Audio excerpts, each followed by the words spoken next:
Bonjour, bonsoir à tous. Ça fait énormément plaisir de vous parler. Même si je tournais la vidéo il y a une semaine, ça fait vraiment énormément plaisir. Cette vidéo a mis beaucoup de temps à sortir parce qu'en fait, il y a eu plein de mésaventures. J'en parle maintenant, si vous vous en moquez complètement, si vous voulez juste voir le A à Z. A à Z, c'est quoi? C'est voir toute la filmographie, toute l'enfance d'un réalisateur. Si vous voulez passer l'intro où j'explique comment cette idée et tout, allez à ce timecode qui s'affichera le début du début. Bref, pour ceux qui sont là, je vous remercie. Alors, à la base, A à Z, déjà, ça m'est venu parce que c'est quand j'ai commencé à réfléchir à des vidéos, ça m'est venu un peu naturellement. Et c'est là que je me suis dit qu'il fallait faire un remaster. J'ai vu tous ces courts-métrages, à part C'est la vie, parce que j'ai pas eu le temps. En même temps, je voyais Boys Afraid, je l'ai pas fini. Ce qui fait que ce projet a pris du retard au niveau d'un remaster. Je suis passée à autre chose. Puis, il y a 3 ou 4 mois, je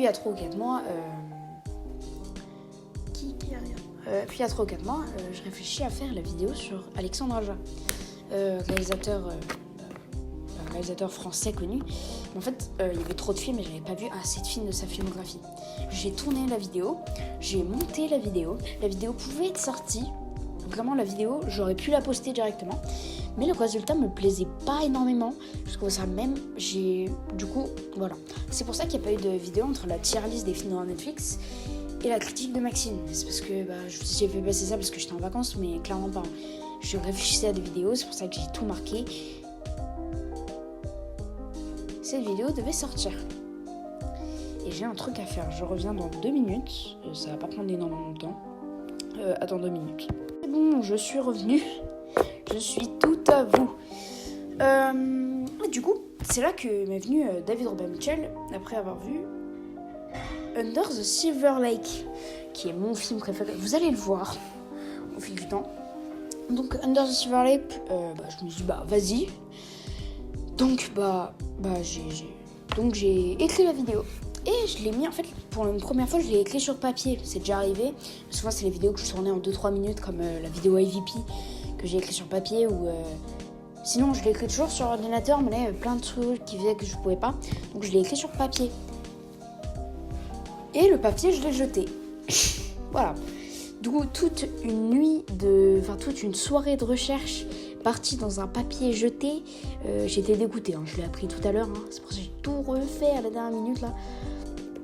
Donc moi je voulais tourner la vidéo après d'avoir posté la critique de Beetlejuice. Déjà j'ai vu, ça fait à peu près un jour après, vous avez déjà fait 5 vues. Merci quoi. Non mais merci pour les 5 vues quoi. Je sais pas si ce concept fera beaucoup de vues. En tout cas, je continuerai à le faire parce que ça me plaît de le faire. Voilà. Donc voilà, on peut partir. Bonjour, vous allez bien? Alors vous avez passé l'explication, il n'y a pas de problème les mecs.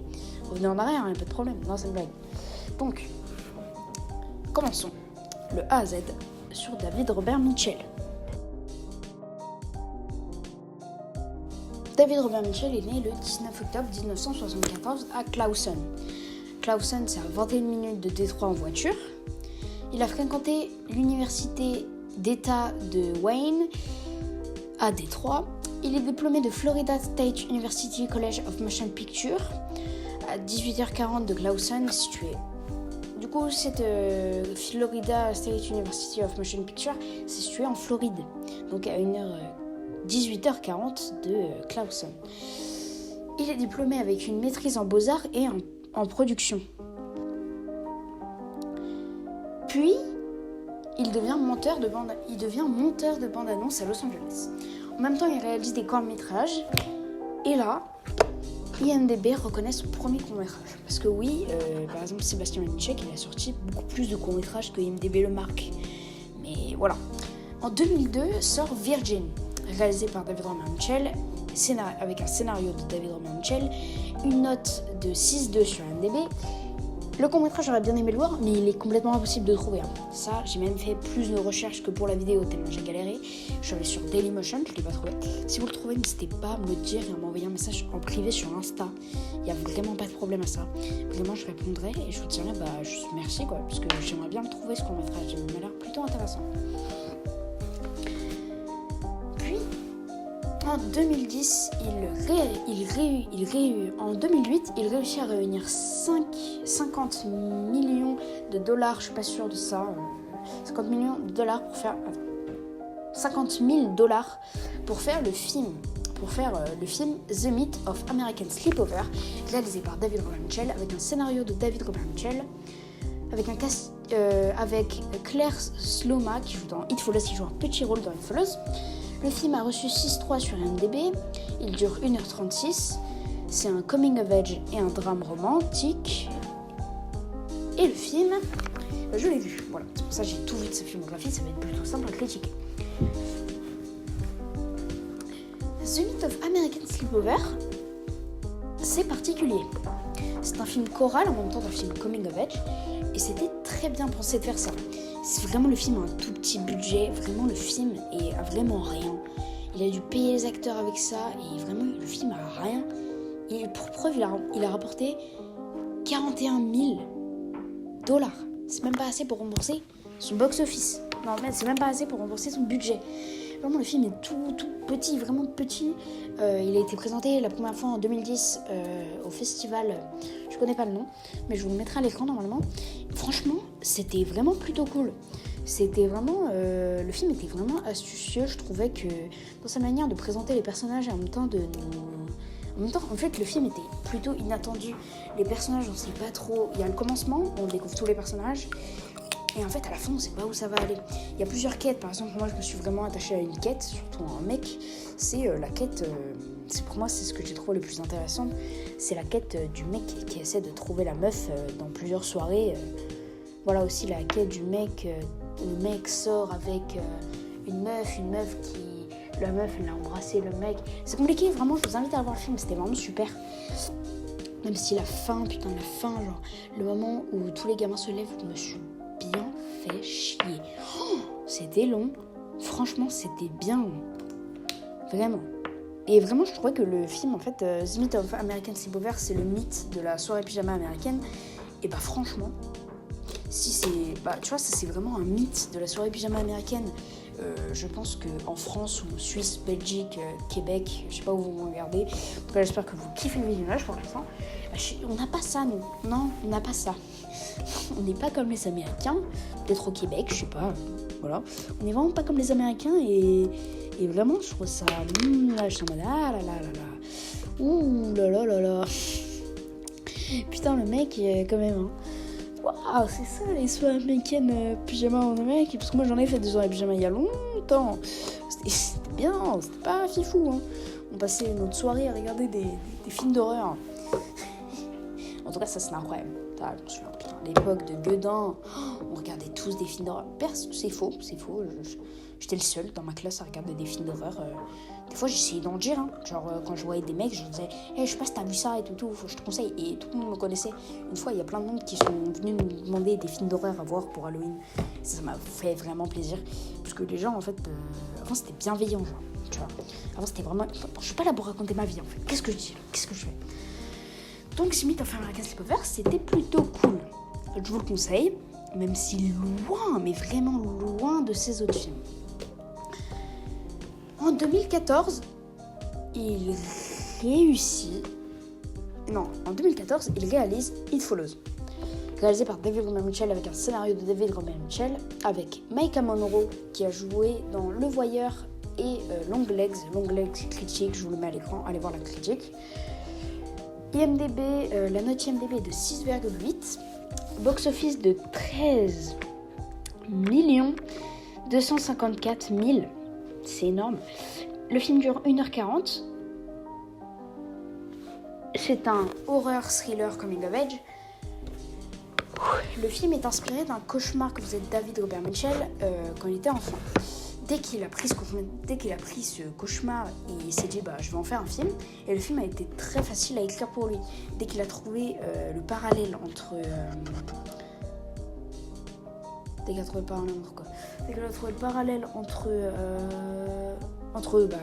le monstre et les maladies sexuelles, il a tout de suite fait. Il a écrit le scénario en une semaine. C'est énormément conséquent. Pour preuve, le film a gagné plein de prix. Il a gagné Cannes, Cannes, il a été sélectionné prix du jury à Cannes, je crois. Beauville aussi pour la meilleure réalisation. Gérard May pour le meilleur film et la meilleure réalisation. Et ce film, c'est mon film d'horreur préféré. C'est le meilleur film d'horreur que j'ai vu de ma vie. Derrière, il y a vraiment derrière, il y a Maxime qui vraiment ils sont à deux doigts d'être à la même place limite. Puis rien que la réalisation de David Roman-Mitchell, je trouvais qu'elle marchait tellement bien. La musique de Disaster Peace, qui vraiment j'écoute la musique quand je vous conseille Else et ça. Detroit, je crois que c'est Detroit aussi que je vous conseille. C'est dans la musique. Vraiment, la musique était tellement conséquente. Et Disaster Peace, je me posais la question et n'hésitez pas à me répondre en commentaire. Est-ce que Disaster Peace, c'est David Roman-Mitchell? Parce que, par exemple, pour prendre l'exemple de John Carpenter, dont David Roman-Mitchell s'est beaucoup inspiré dans It Follows. Pour prendre l'exemple de ça, du coup, il est... Qu'est-ce que je voulais dire? Mais vraiment, du coup, pour la musique de son Halloween classique, je vous conseille, même si vous l'avez sûrement déjà vu, il fait sa musique, mais sauf qu'il a un pseudonyme. Je sais pas si Disaster Peace, du coup, c'est lui. Voilà. Normalement, je trouve que la photo aussi marchait très bien. J'ai plus le nom du mec qui a fait la photo, la lumière, rien que la scène d'intro. Et pour moi, la scène d'intro, c'est une des meilleures. Hein. Ça dépasse clairement Scream. Elle est juste géniale, la scène d'intro. Vraiment, on voit vraiment l'horreur, surtout dans la scène du phare, où en fait, on comprend que... Moi, c'est ça qui m'a beaucoup choqué dans la scène d'intro, c'est que, putain, le dernier truc qu'elle a vu, c'est quelque chose s'approcher en marchant dans les phares rouges. C'est terrifiant. Même le concept du film est bien. Le fait qu'on ne peut pas voir la menace alors qu'elle est bien présente, c'était juste génial. Et c'est encore plus un parallèle entre les maladies sexuellement transmissibles, comme les MST et tout. Vraiment, c'est le présent est encore plus là. Vraiment. Le film était magnifique au niveau de la réalisation, inspiré de John Carpenter. Hein. C'était vraiment, je trouvais ça particulièrement bien fait et vraiment millimétré, tout était cadré, millimétré, et dire qu'il a écrit ça en une semaine. Et moi j'ai acheté le Blu-ray, je vous mettrai ça. Et je l'ai eu un petit livret, donc parce qu'il y a une vidéo sur It Follows qui se prépare là. J'ai rien écrit, faut que je lise ça, mais vous allez voir. Vraiment, j'ai l'idée en tête. Franchement, le film est génial, je vous le conseille. Franchement, c'est le meilleur film que j'ai jamais vu de ma vie. Le meilleur film d'horreur que j'ai jamais vu de ma vie. Puis en 2018, il réalise Under the Silver Lake. Avec un scénario de David Robert Mitchell et une réalisation de David Robert Mitchell. Avec au casting Andrew Garfield qui joue dans Tu ne tueras point de Mel Gibson et The Social Network, vous le savez normalement, de David Fincher. Le film a reçu 6,5 et là j'ai tellement d'anecdotes sur le film que je vais tous vous les donner. Le film, en fait, en interview, David Roman-Mitchell a dit que le film vient d'une discussion de lui et de sa femme regardant les pentes d'Hollywood et se demandant qu'est-ce qu'il y a là-bas. En interview, il a aussi dit, je le cite, Under the Silver Lake est ma vision personnelle de l'histoire de Los Angeles. Une histoire qui, selon moi, se prête à être contée au prisme du genre policier. Piscine ensoleillée, ombre obscure, passage secret, jeune fille de bonne famille, meurtre mystérieux, pardon, il n'y avait pas de... J'ai bugué un peu. L'imagerie iconique d'une ville bâtie sur d'un rêve et des images animées. David Robert Mitchell. Il a dit ça en interview et je trouve ça que c'est vrai. Hein. En même temps, le film a rapporté 2 millions de dollars. 2 millions. C'est moins que It Follows, mais c'est quand même bien. Le film dure 2h19 et c'est un film qui a été sélectionné à Cannes. Prix du jury à Cannes, je crois. C'est un néo-noir thriller comédie. Ce que dit David Robert Mitchell dans ce qu'il veut dire, c'est ma vision de Los Angeles personnelle, c'est vrai. C'est si vrai. C'est juste incroyable dans Silver Lake. Si vous avez vu cette vidéo, vous savez que c'est mon film préféré. Hein. C'est mon 3e film préféré. Voilà. C'était juste génial. Quoi. C'était vraiment une pépite. Vraiment, Under Silver Lake, je pense que j'ai pas autant kiffé devant ce film. j'ai tellement accroché à l'histoire.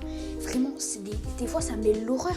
Et en plus, ce qui est cool, ça, ce que je trouve vraiment cool, c'est qu'on nous donne presque aucun raisonnement sur l'histoire. On nous ouvre plein de portes et à la fin, il finit rien. Ce qui laisse place à notre imagination qui peuvent s'interpréter. Je suis en préparation d'une vidéo sur Under the Silver Lake tellement il y a de théories à faire sur le film. Moi, j'en ai plein. Hein. Vraiment, je pense pour la vidéo, du coup, je reverrai Under the Silver Lake. Parce que tellement le film est génial, en fait. Andrew Garfield, on s'attache à lui alors que c'est un des personnages les plus horribles que j'ai vu. C'est faux, c'est clairement faux. Jigsaw est horrible. C'est un personnage vraiment qu'on ne peut pas s'attacher à lui normalement. Mais là, on s'attache. Et genre, c'était bien, genre... Vraiment, c'est un personnage détestable mais en même temps génial. Et ça, faut le faire. Mais vraiment, genre, le film où vous attendez à avoir énormément de réponses, en fait, je pense que David Gordon Green nous donne tous les éléments pour qu'on trouve les résolutions de nous-mêmes. Par exemple, ça spoil pas. Qui est le tueur chien? On sait pas. Je vais pas vous spoiler, mais qui est... Pourquoi Under the Silver Lake, voilà, si vous avez vu le film, vous ne savez pas, moi non plus, je sais pas. Peut-être à la fin, il y a tout un truc où, avec les Hollywood, il y a tout un truc entre... voilà. C'est qui les personnes qui... Voilà. Et surtout, c'est qui la meuf? Je parle pas de la meuf qui cherche tout le film, mais c'est qui la meuf déjà de la BD? Voilà. C'est qui la meuf de la BD? Voilà. Parce que vous pouvez m'expliquer, moi je veux bien. Personnellement, j'ai plusieurs théories sur le film. Et je vous en parlerai peut-être un jour. Et c'est la fin de sa filmographie. Mais c'était pas la fin de la vidéo. Voilà, parce que vous voyez, il y a encore des minutes. Car il a 3 films à venir. 3. Du coup, les films à venir. En 1, on a Flower Street, réalisé par David Robert Mitchell, avec un scénario de David Robert Mitchell. Le film aura dans son casting Anna Thaoué, qui joue dans Les Misérables, Evan McGregor qui joue dans Trainspotting. On a plein d'autres personnes dans le casting. On a plein d'autres. Le film sort le 16 mai 2025 et en fait, je n'ai pas pu trouver le résumé. Vous allez me dire, il y en a un sur IMDb, oui, mais si vous allez voir déjà Flower Street et Evergreen Pines and Feeding Summer sont films qui sortiront après. Je sais pas si ça se complète du coup, ça m'étonnerait, mais ce serait cool que ça se complète.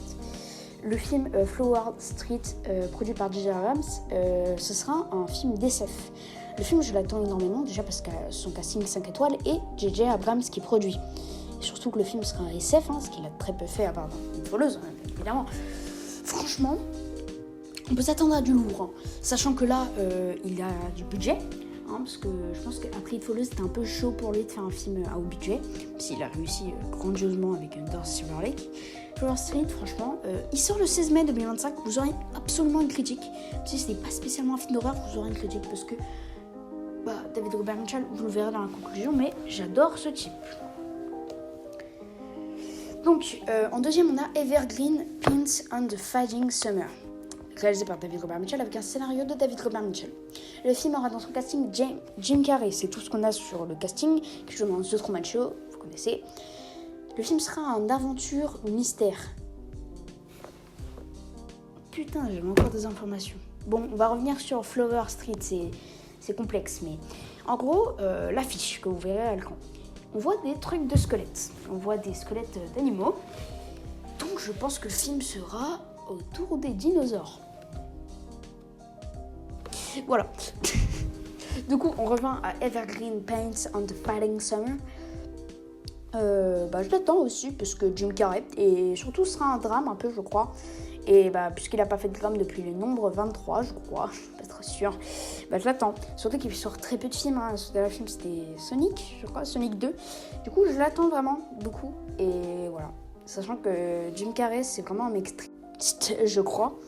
Vraiment aller voir sa filmographie. Vraiment, je suis pas sûre qu'il soit triste, mais en gros, il y a toute une histoire où il était enfant, où ses parents la nuit venaient le voir pour qu'il lui raconte des blagues. Vraiment, c'est un mec hyper intéressant. Je vous invite vraiment à aller voir sa biographie. C'est vraiment super intéressant. Voilà. Puis, vous le savez normalement. Vous le savez ou pas? Si vous suivez la chaîne depuis... si vous avez la chaîne depuis le début, vous le savez. The Follows. j'ai fait beaucoup d'erreurs dans ce short. Déjà, je voulais parler plus vite parce que, à ce qui paraît, c'est plus de gens à Est. Mais en fait, je m'en fous globalement maintenant. Je me dis, bah, en fait, tu parles de la manière dont tu veux, tu fais, voilà, de la manière dont tu veux. Le film sera réalisé par David Robert Mitchell, avec un scénario de David Robert Mitchell. Au casting, on aura Maika Monroe, et ce sera de l'horreur. Si vous voulez plus d'informations sur tout ça, allez voir le short. Il est pas super, hein. Je retrouve dans les fautes d'orthographe. Les followers, ils te suivent. Déjà, j'ai fait une orthographe. Hein. Ils te suivent au pluriel. Bah, quand tu conjugues, tu trouves. Hein. C'est il avec un CF. Ils te suivent. ENT à la fin. Voilà. Pas très fort en français. Là-haut, le Floby Ghost. Voilà. J'ai pété mon crâne ou quoi là. Le film, je l'attends énormément. Voilà. Je suis tellement réjouie que Maika Monroe reprenne son rôle. En fait. En même temps, je suis un peu inquiet. Hein. Parce que It Follows avait tellement une bonne fin que reprendre sur ça, bah, ça m'inquiète. Hein. Je sais pas comment on pourrait faire quelque chose de plus. Après, je pense que le film aura plus de budget. Et ça, du coup, je suis content. Mais il y a plein d'autres trucs comme ça où je suis content, je suis super content. Mais en même temps, pas trop, je suis un peu déçue. Genre, j'ai pas envie que le film soit de la merde, globalement. Et ça, c'est pas officiel. C'est pour ça que vraiment, c'est même pas écrit, c'est juste j'avais envie d'en parler. En gros, en 2020, ils devaient faire un film. C'est Hero and Villain qui serait un film de super-héros. On n'a aucune information sur le film car j'ai pas fait spécialement de recherche. Voilà, je vous pose ça là, allez voir sa page Wikipédia et voilà. Conclusion. David Robert Mitchell est un réalisateur à suivre. Voilà, je vous dis ça souvent. Tous ses films sont incroyables et ce type, je l'adore, j'adore ses films. Non mais pas toi, allez.